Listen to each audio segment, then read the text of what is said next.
Hey guys, my name is Annie and welcome to my channel, 10 to Life, where I am bringing you full true crime cases in under 10 minutes. Full cases, start to finish, but only what you want to hear. None of the boring storylines or the empty plots. Just the key facts, the most insane details, and all the unexpected stuff we know happens along the way. I'm coming to you directly from my apartment here in Brooklyn, New York, which if you're watching the video version of this on my YouTube channel, you can see beautiful New York behind me. And if you're listening to the podcast version of this, but you want to check out the video version, feel free to head over to my YouTube channel. If you guys like what you hear, please like, comment, share, review, and don't forget to subscribe by clicking that subscribe button below. If you have any case recommendations, send them my way. I would love to hear them. And don't forget to follow me on social @_Annie Elise. So let's get into the case.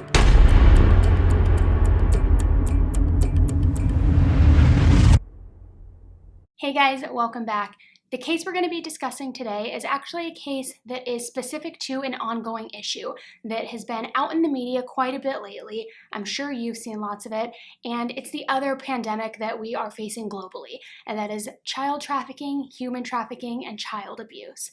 And I know that it can be a little bit uncomfortable to talk about, and I know that it can be a little bit disturbing to hear these details, but I do believe that it is very important that we bring awareness and talk about this because it has been an ongoing silent issue for far too long. These are the kinds of conversations that are necessary because it is happening to our families, our friends, our children. It is affecting the world. And unless we have these uncomfortable conversations, nothing is going to change and things are only going to get worse. Every single minute, there are children out there being robbed of their innocence, and robbed of their innocence by people who they trust, who they love, who are supposed to be protecting them at the hands of family members, close friends, parents. It is horrible, and unless we continue to talk about it, bring awareness to it, it is not going to change. It is only going to increase, and it's our responsibilities just as humans to do what we can to make this known and to hopefully help people recognize the signs of when this is happening, how to stop when things are happening, to encourage people to speak up when they see something that is happening.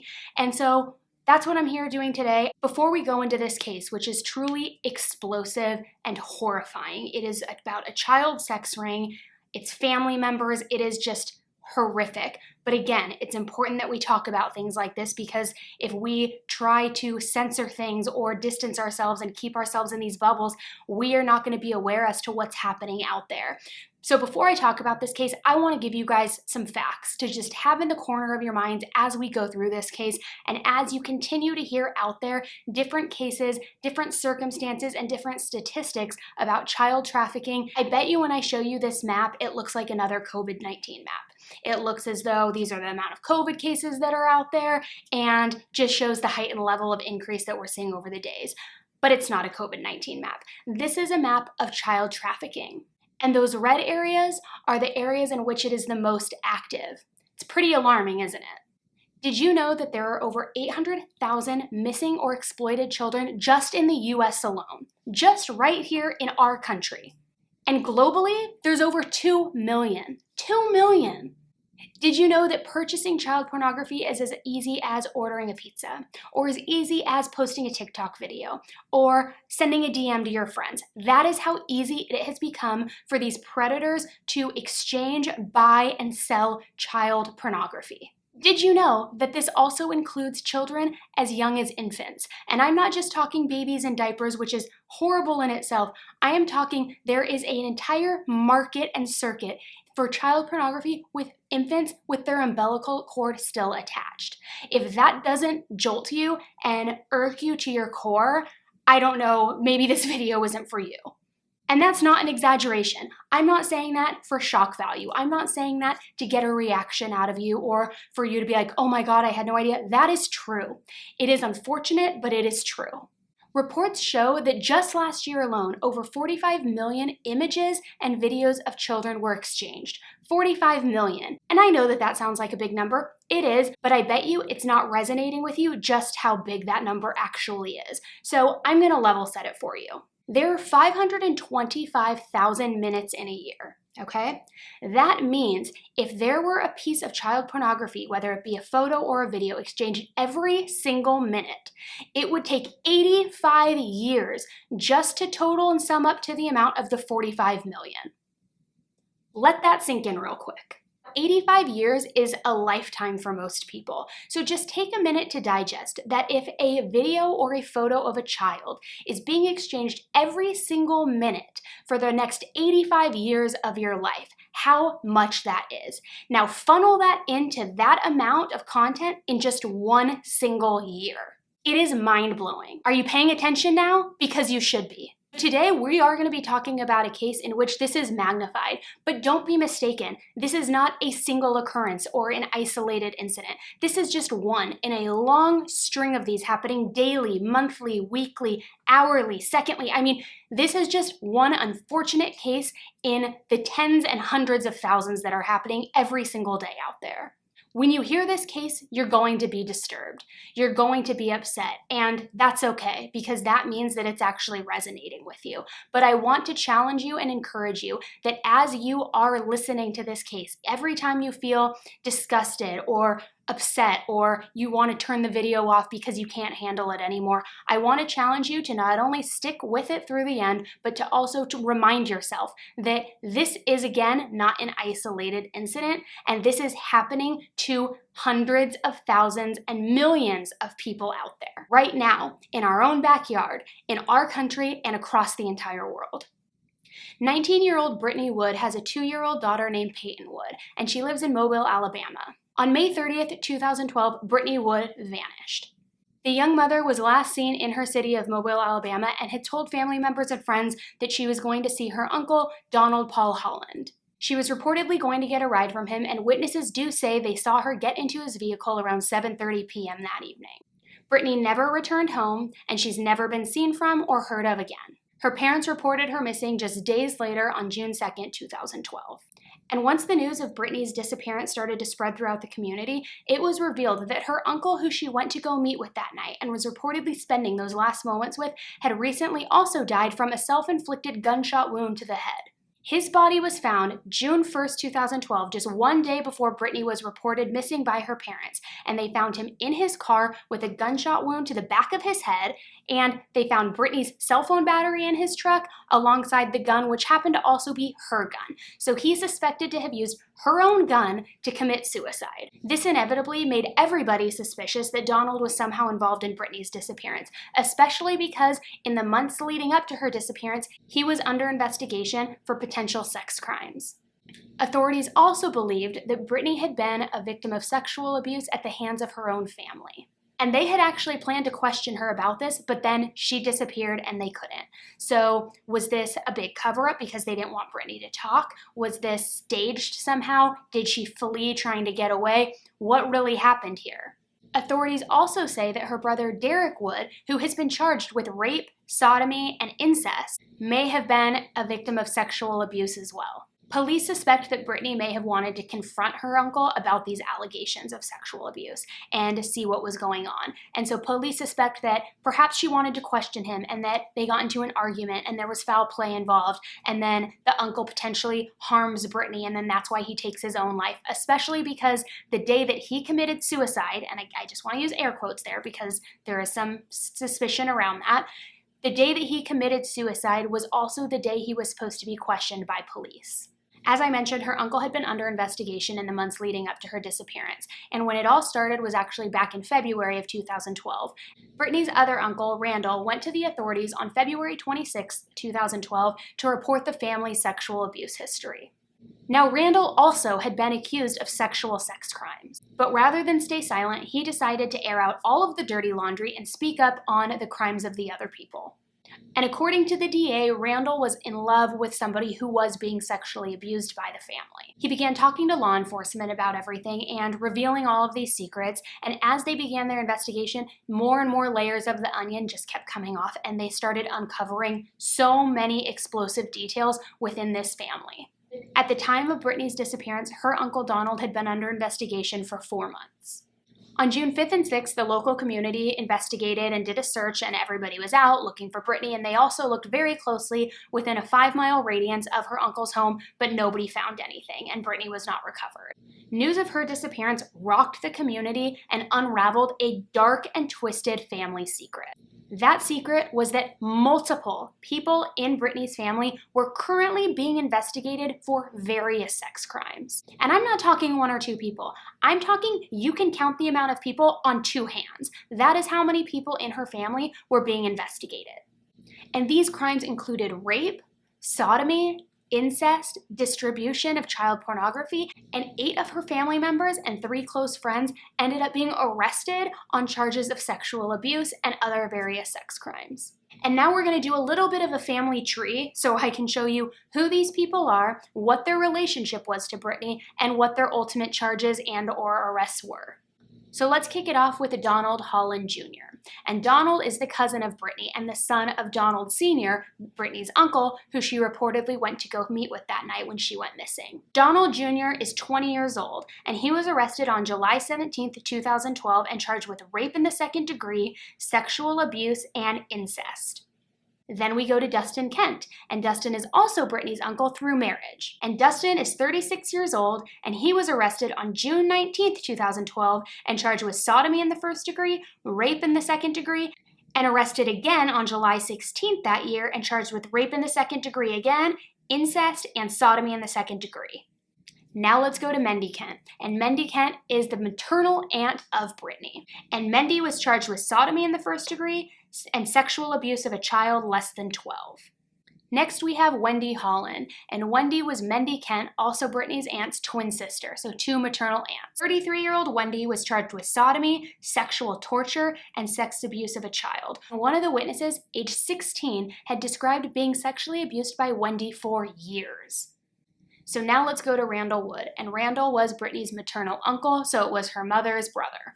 Good old Randall was charged with sodomy in the second degree and incest. He's the one who had allegedly called the authorities back in February 2012 to basically unleash all of these family secrets, probably in an effort to save his own skin. So we have William Brownlee, and William was a friend of Brittney's uncle. William, 48 years old, was arrested and charged with sexual abuse in the second degree and sodomy in the second degree. And now let's go to Derek Wood, Brittney's brother. Derek was 21 years old and arrested on July 13th, 2012, and charged with rape in the second degree and sodomy in the second degree. He was also charged with incest, but that charge was later dropped. The girl told deputies that when she was just 12 years old, she was raped by 3 men. And as I said before, there are rumors also that Derek was a victim of sexual abuse, like possibly Brittney was. So we've seen oftentimes in cases in the past where victims end up becoming the villains, and they end up projecting what was done onto them onto other people. So could that have been a circumstance in Derek's situation? Possibly. James Kumba, a relative through marriage in Brittney's family. 32-year-old James was charged with rape in the first degree, sodomy in the first degree, and sexual abuse of a child less than 12. Guys, I wish we were done now, but unfortunately, there's still more. Nelton Morgan, another family friend of Brittney Wood. Nelton Morgan, age 47, was charged with rape in the first degree and sexual abuse of a child less than 12. And now we're going to round this out with Brittney's own mother, Chessie Wood. You heard that right, her own mother. Chessie was arrested in 2013 and accused of sexually abusing a 10-year-old girl. And Chessie, Brittney's mom, I want to make it clear, she is the only one who has spoken out with media on Brittney's behalf since the disappearance. And she has actually said that she believes Wendy, her own sister, knows much more about Brittney's disappearance than she's letting on. And I know this whole family tree is so confusing and twisted to follow, but Wendy is also married to the uncle in which Brittney went to meet that day. So her mom is very suspicious, saying Wendy knows what happened. She's not saying what happened. She was married to him. She's aware of what went on, but she won't speak. Now, I know I just threw a lot at you, so let's go and look at that family tree one last time. We start at the bottom with Brittney Wood, and you see to the right her brother Derek Wood. Directly above is Chessie Wood, Brittney's mother. To the right of her is Randall Wood. That's Brittney's uncle and Chessie's brother. To the left of Chessie, we see Brittney's Aunt Wendy, and directly below Aunt Wendy is Donnie Holland. That is the uncle that Brittney was supposed to have met with the night she disappeared, and below Donnie, we see his son Donnie Holland Jr. To the left of Wendy, we also see Chessie's other sister and Brittney's other aunt, Mendy. And directly below Mendy, we see her husband, Dustin Kent. Now, all of these people are family, and all of these people we just reviewed have been charged and arrested and most convicted with sexual abuse in this child incestuous sexual abuse ring within their own family. Testimony from several people shows that this child sex ring, this family sex ring, and the abuse and the rape and the incest that has been happening had been going on for over 3 generations. At one of the trials, a young relative of Wendy, who again was married to the uncle that Brittney went to meet that night, she testifies and says that the family began making her participate in group family sexual activities when she was just in diapers. And it is believed that Brittney and several other of her family members were involved in the same situation, being groomed and conditioned since they were babies in diapers to go and engage in these sexual activities with their family, to distribute pornography of themselves and of others, and the older people in the family raping and sodomizing these children in order to sell content and just for their own sick, twisted pleasures. It is so horrible that it's hard to even believe it's real. Brittney's mom, Chessie, also did an interview in 2014, and she said she had no idea what the family was involved with until Brittney's disappearance and all of this came to light, which I don't know how true that is because we know she was arrested shortly after. So I don't know how true that is, or if she's just not wanting to put a target on her own back with the rest of her family by airing their dirty laundry. Perhaps she's just trying to say, I had blinders on, I didn't know what was going on, but now let me advocate. It's now been 8 years since Brittney's disappearance, and she still has not been found. And her body has not been found, and no big tips have come through. However, there was a tip that came through this week. The National Center for Missing and Exploited Children released a new photograph of Brittney of the age progression and what she would look like today, and asked for any tips or any leads to go ahead and give them a call. And they did receive a tip. And the tipster led police to an area in Grand Bay, and a search took place at an abandoned trailer. It was a wooded area behind this trailer, and investigators searched the entire area, dig holes, do everything they can to see if they can uncover anything, and unfortunately, after several hours, their search turns up empty. A tough day for investigators as well. Kim and Greg were actually in the wooded area behind the abandoned trailer where investigators spent all morning searching for evidence to bring Brittney Wood's family closure. So it's now been 8 years, and we still aren't any closer to knowing what really happened to Brittney that night, where Brittney is, if she's okay, if she's hurt, or if she was killed, if this goes even bigger, and like I mentioned, that suicide of her uncle, it's under a lot of speculation that it perhaps was not a suicide because, as I briefly mentioned, the bullet wound was in the back of his head. And typically with suicides and gunshot wounds, it's usually in the right temple or the left temple or in the mouth and not done execution style. So was this a bigger cover-up? Was he the henchman to go and hurt and kill Brittney to make sure she didn't talk to police because we know they wanted to question her, but then somebody killed him to tie up a loose end? We're not sure. The only thing we do know is that young Peyton is without her mom. Poor little Peyton lost her mom at just 2 years old. Peyton is now 10 years old, and it is said that she loves school, she's full of energy, she loves slides, she loves going on the swings. And in 2018, Peyton did an on-camera interview in what would have been Brittney's 26th birthday celebration.